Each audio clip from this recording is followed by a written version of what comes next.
सरकार की tour of duty या हिंदी में कहिए अग्निपथ की पॉलिसी, इसकी जो जो डिटेल्स मुझे मिली है उसके मुताबिक तीनों सेनाओं में जवानों की भर्ती 4 साल के लिए होगी। इसके लिए मिनिमम एज 17 साल 6 महीने और मैक्सिमम एज 21 साल होगी। यानी 17.5 साल से लेकर 21 साल तक की उम्र के नौजवान फौज में भर्ती होने के लिए अप्लाई कर सकते हैं। जिन लोगों का सिलेक्शन होगा उन चुने हुए रंगरूट्स को 6 महीने की ट्रेनिंग दी जाएगी और उसके बाद उन्हें रेजिमेंट या यूनिट में ट्रांसफर कर दिया जाएगा, जहां वो अगले करीब 3.5 साल सर्विस करेंगे। 4 साल पूरे होने के बाद चुने हुए नौजवानों में से 75% 75% जवान रिटायर हो जाएंगे। बाकी 25% जवानों को 1 महीने बाद दोबारा भर्ती किया जाएगा। जिन 25% को दूसरा मौका मिलेगा उनका सिलेक्शन भी एग्जाम के रिजल्ट से होगा। आर्म फोर्सेज में इस वक्त तीनों सेनाओं में करीब 1.25 लाख जवानों की कमी है। ये पोस्ट खाली है। टूर ऑफ ड्यूटी से यह कमी जल्दी पूरी हो पाएगी। इसके अलावा आर्म फोर्सेज को मॉडर्नाइजेशन के लिए अपना साइज भी कम करना है, जो धीरे धीरे ही किया जा सकता है। टूर ऑफ ड्यूटी या अग्निपथ नीति से सेनाओं में जवानों की कमी फौरी तौर पर पूरी होगी। इस नीति के तहत भर्ती किए गए जवान जब 4 साल में रिटायर होंगे तो सेना का साइज भी एक झटके के बजाय धीरे धीरे कम होगा। तब आर्मी लीन और मीन मशीन में तब्दील हो जाएगी, मॉडर्न वॉरफेयर के लिए तैयार होगी। तमाम एक्सपर्ट्स मानते हैं कि आर्मी को फुर्तीला बनाने के लिए 21वीं सदी की जंग के लिए तैयार करना है तो उसका भारी भरकम साइज कम करना जरूरी है। अग्निपथ नीति से यह मकसद भी पूरा होगा। ये एक हमारी 7 डिकेड्स की इंडियन आर्मी इंडिपेंडेंस के बाद में उसका सबसे महत्वपूर्ण फैसला है। इससे पूरा इंडियन आर्मी का एक कल्चरल चेंज है और बड़ी बात है। और इसका अब तात्पर्य ये है कि जो एक आर्मी था, ये आर्मी की जो ज्वाइन करने का था, ये एक ना फर्स्ट चॉइस हुआ करती थी किसी ज़माने में, खास करके रूरल ट्रूप्स में, नॉर्थ इंडिया में, खास करके हिमाचल प्रदेश में, उत्तराखंड में। ये सब एक चेंज हो सकता है क्योंकि अभी आदमी को मालूम है, जो जवान जो बच्चा जाना चाहता है फौज में, उसको मालूम है कि मेरे को 4 साल के बाद हो सकता है कि मेरे को ये नौकरी में परमानेंट ना मिले और मैं अगली नेक्स्ट नौकरी ढूंढनी पड़े। तो उसके लिए ये एक महत्वपूर्ण फैसला है और इससे एक कल्चरल चेंज है हमको इस बारे में। और दूसरा जो ऑल इंडिया ऑल क्लास है, जिससे कि एक रिक्रूटमेंट, जिससे कि जो हिंदुस्तान की फौज का एक सिस्टम था उसमें काफ़ी फेरबदल आएगा। तो दोनों फैसले मिलाए जाए तो ये एक बहुत बड़ा महत्वपूर्ण फैसला है। अभी के प्रपोजल के मुताबिक टूर ऑफ ड्यूटी के तहत भर्ती जवानों को 30 से 40 हजार रुपए की सैलरी मिलेगी। इसका 70% सैलरी के तौर पर हर महीने मिलेगा, बाकी का 30% सरकार के पास जमा होगा। इसे सेवा निधि खाते में जमा किया जाएगा। सरकार अपनी तरफ से इतनी रकम इस खाते में जमा करेगी। मतलब यह कि अगर जवान की सैलरी 40,000 रुपए है तो हर महीने जवान के अकाउंट में 28,000 रुपए आएंगे। बाकी 12,000 रुपए और सरकार की तरफ से 12,000 रुपए यानी 24,000 रुपए हर महीने जवान के खाते में सेवा निधि के तौर पर डाले जाएंगे। और जब 4 साल की सर्विस के बाद जवान रिटायर होंगे तो उन्हें सेवा निधि में जमा 10 से 12 लाख रुपए मिलेंगे और यह रकम टैक्स फ्री होगी। सेना में नौकरी के दौरान उनका 48 लाख रुपए का बीमा होगा। अगर जवान किसी अभियान के दौरान शहीद हो गए तो यह इंश्योरेंस की रकम उनके परिवार को मिलेगी। डिफेंस एक्सपर्ट्स का मानना है कि सरकार की नई नीति एक क्रांतिकारी फैसला है। इसे आर्मी, नेवी और एयरफोर्स के कैरेक्टर में आमूल परिवर्तन करने में मदद मिलेगी। ब्रिटिश राज के दौरान से जो आर्मी की ट्रेडिशंस चली आ रही हैं, वो ट्रेडिशंस बदलने में मदद मिलेगी।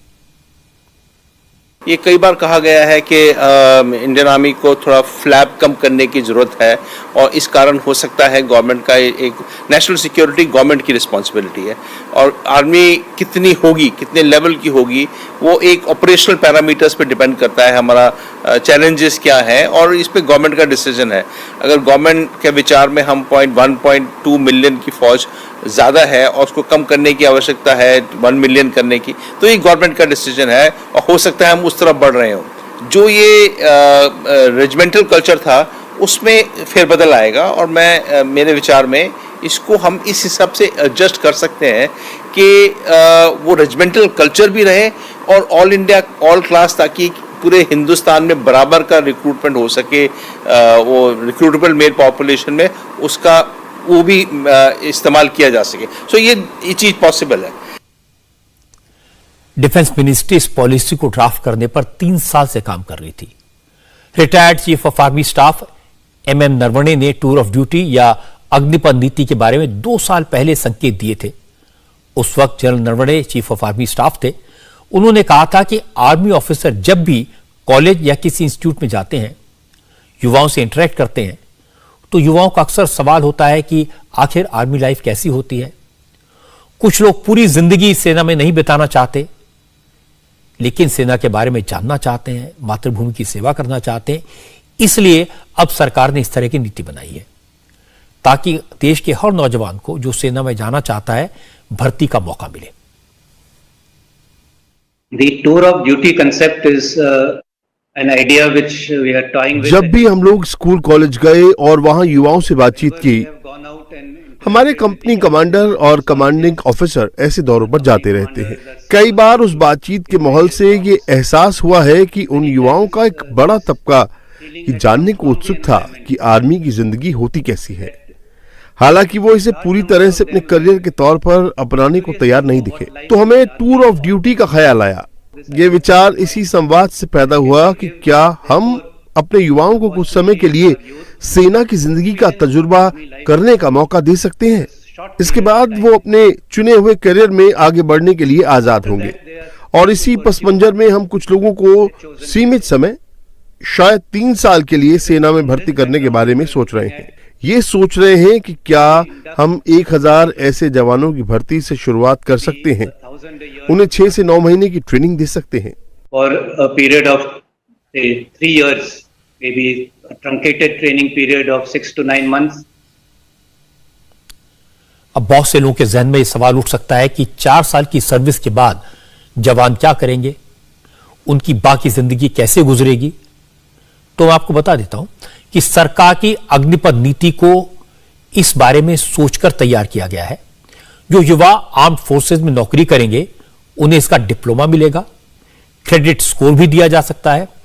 अगर कोई आगे की पढ़ाई करना चाहता है तो आर्मी में सर्विस का ये डिप्लोमा या क्रेडिट स्कोर उसके बहुत काम आएगा। आर्मी से रिटायरमेंट के बाद सरकार भी उन्हें नया रोजगार तलाशने में मदद करेगी। सरकार का स्किल डेवलपमेंट मंत्रालय उन्हें नए हुनर सिखाएगा।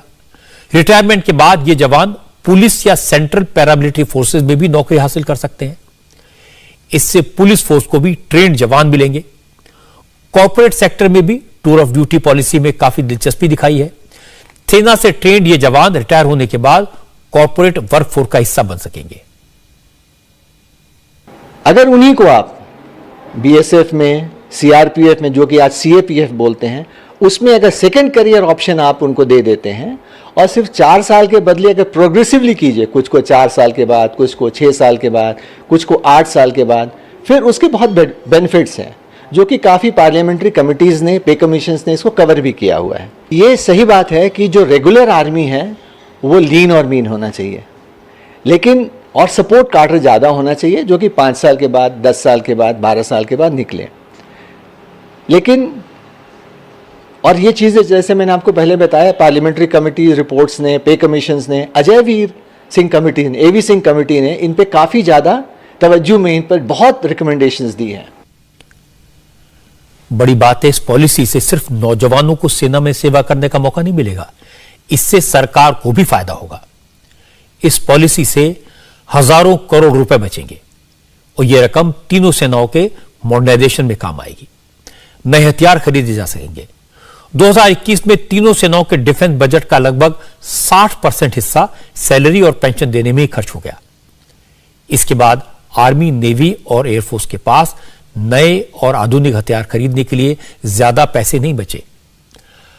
अग्निपथ नीति लागू होने पर सरकारी खजाने पर पेंशन का बोझ कम हो जाएगा, डिफेंस बजट के एक बड़े हिस्से की बचत होगी और जो रकम बचेगी उससे मॉडर्न वेपन सिस्टम खरीदे जा सकेंगे। अभी 10 साल की सर्विस देने वाले जवान पर 5 करोड़ रुपए से ज्यादा का खर्च आता है। फोर्स में 14 साल की नौकरी करने वालों पर सरकार का करीब 6.25 करोड़ रुपए खर्च होता है। नई नीति से एक जवान पर सरकार के महज 80 से 85 लाख रुपए खर्च होंगे।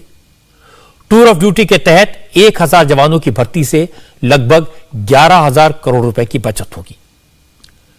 आप इसकी अहमियत का अंदाजा इससे लगा सकते हैं कि दुनिया की दूसरी सबसे बड़ी चाइनीज पीपल्स लिबरेशन आर्मी अपने टोटल बजट का सिर्फ 30% पेंशन और सैलरी में खर्च करती है। पीएलए अपने बजट का बाकी 70% हिस्सा 70% नए नए हथियार खरीदने में लगाती है। इंडिया में अग्निपथ पॉलिसी से यह मकसद हासिल किया जा सकेगा।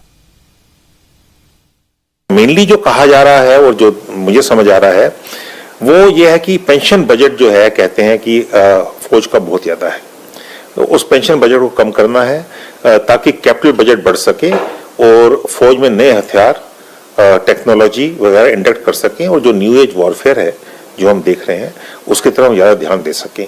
तो ये मोटा मुद्दा इसका ये है कि वहां से मैन पावर कॉस्ट बचाएं और उसको टेक्नोलॉजी और न्यू वेपन सिस्टम्स में उसको ज्यादा से ज्यादा इन्वेस्टमेंट करें और आत्मनिर्भरता के साथ इन्वेस्टमेंट करें और एक नई मॉडर्न आर्मी बनाएं, लीन एंड मीन आर्मी।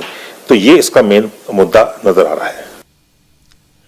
जितने भी डिफेंस एक्सपर्ट से हमने बात की उनमें से ज्यादातर ने सरकार की इस पॉलिसी को अच्छा बताया, लेकिन इसका एक दूसरा पक्ष भी है, वो भी मैं आपको बताता हूं। कुछ एक्सपर्ट कहते हैं कि इस तरह की पॉलिसी अच्छी नहीं है, वो इसके खिलाफ है। कुछ पॉलिटिकल पार्टियां हैं जो इसकी विरोध कर रही हैं।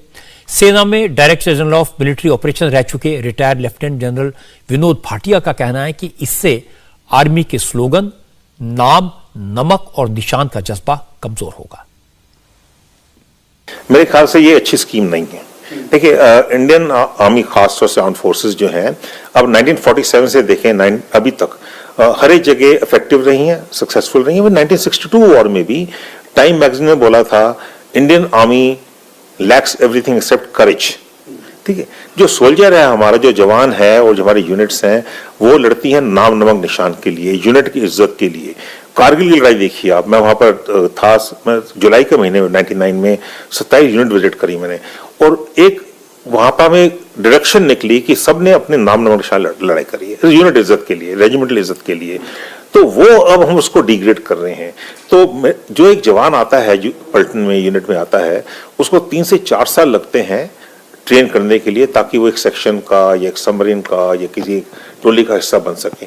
आप सोचते हैं, अगर हम सोच रहे अगर 3 साल में 3.5 साल नौकरी करने में वो इफेक्टिव होगा, मेरे ख्याल से बिल्कुल नहीं होगा। कई फ्रंटलाइन मोर्चों पर तैनात रहे retired major general Sanjay Meston का कहना है कि इससे सेना का राजनीतिकरण होगा, क्योंकि भर्ती वक्त नेता पैरवी करेंगे और 4 साल की सर्विस के बाद जिन 25% जवानों को रिटेन करना है उनको लेकर भी राजनेताओं की दखलंदाजी बढ़ जाएगी। जो बंदा 4 साल के लिए आ रहा है तो हो सकता है कि उसका एटीट्यूड में ही चेंज होगा, एक। दूसरा, काफी लोग जो आएंगे, जो सेना में तो आना ही है, क्योंकि सेना की अगर सीलिंग लगी हुई है 12 लाख की जवान और जेसीओस रैंक में, तो उससे ज्यादा तो एक्सीड नहीं कर सकते हैं। जो वो आएंगे जब उनके 4 साल होगा तो ये फैसला कि किसको निकालना है और कौन रहेगा, यह भी एक बहुत कठिन वाला फैसला होगा, क्योंकि इसमें हो सकता है कि कई बार लोकल एमएलए या जो भी है वो एक वहां प्रेशर डाल सकते हैं, क्योंकि वोट बैंक पॉलिटिक्स भी हो सकती है, तो उन प्रेशर आएगी सेना में। यूनिट में मान लो कल एक यूनिट महाराष्ट्र में है और वहीं पर उसके जवान महाराष्ट्र के हैं, तो वहां से प्रेशर आएगा इसको नहीं निकालो, तो ये भी एक इश्यू हो सकता है। तीसरा इश्यू सबसे जरूरी चीज है कि जिसका 4 साल के बाद निकलेगा तो उसका स्टैंडर्ड ऑफ मोटिवेशन क्या रहेगा। तो इससे क्या है कि जो जवान आ रहे हैं उनके आपसी थोड़े तालमेल में थोड़ी कमजोरी हो सकती है, और जो एक रेजिमेंटेशन है, जो एक फौज के बेसिक सिद्धांत हैं, वो शायद थोड़े इफेक्ट हो सकते हैं ऑपरेशनली भी। शुरू में कुछ लोग एम्प्लॉयड हो जाएंगे, लेकिन जैसे उनके 4 साल पूरे हो जाएंगे तो उनको फिर किसी भी दूसरे विभाग में या डिपार्टमेंट में नौकरी मिलना, वो भी एक बड़ा इश्यू रहेगा। जब भी कोई नई योजना बनती है तो देखने के 2 तरीके होते हैं। एक पॉजिटिव, एक नेगेटिव, और मैंने आपको दोनों पॉइंट ऑफ व्यू सुनवाए हैं। हालांकि सरकार ने भी पॉलिसी का ऐलान नहीं किया है। भारत के रक्षा मंत्री इस समय वियतनाम में हैं, वापस लौटेंगे, योजना फाइनल हो गई है, हो सकता है इसे रिव्यू करें, आखिर में रक्षा मंत्री कुछ इसमें बदलाव करें, उसके बाद इस पॉलिसी का ऐलान किया जाएगा। लेकिन मोटे तौर पर मुझे लगता है कि नरेंद्र मोदी का यह आइडिया क्रांतिकारी आइडिया है, रिवॉल्यूशनरी आइडिया है, और यह सही है कि इस तरह की योजना से सेना के बजट का बड़ा हिस्सा बचेगा, पेंशन का बोझ सरकारी खजाने पर कम होगा, जो पैसा बचेगा उससे सरकार को, सेना को आधुनिक और ताकतवर बनाने में मदद मिलेगी। वो आर्मी, नेवी और एयरफोर्स के मॉडर्नाइजेशन पर यह पैसा खर्च कर सकेगी, तो इसमें कोई बुरी बात नहीं है। और दूसरी बात यह कि इस तरह की पॉलिसी से देश के नौजवानों को सेना में सेवा करने का मौका मिलेगा। इन जवानों को आर्मी की ट्रेनिंग मिलेगी, 4 साल तक सेना के अनुशासन में रहना होगा, इसलिए जब ये सेना से रिटायर होकर फिर आम जिंदगी में लौटेंगे, सिविलियंस बनेंगे, तो ये देश के अनुशासित नागरिक होंगे। ये सिविल ड्रेस में देश के सिपाही होंगे, रक्षक होंगे, और चूंकि ट्रेंड होंगे इसलिए पुलिस और पैरामिलिट्री फोर्सेस के लिए ट्रेंड लोग आसानी से मिल सकेंगे। Russia, Israel, Turkey, Korea, Brazil जैसे 85 मुल्कों में हर नौजवान को सेना में सर्विस देना कंपलसरी है, जरूरी है। लेकिन नरेंद्र मोदी ने आर्मी की सर्विस थोपी नहीं है, इसे कंपलसरी नहीं किया है, यह जरूरी नहीं है। जो सेना में भर्ती होकर देश की सेवा करना चाहेंगे उन्हें मौका मिले, इसकी कोशिश होगी। मुझे लगता है इस नीति का देश को काफी फायदा होगा, आर्म फोर्सेस को होगा और देश के नौजवानों को।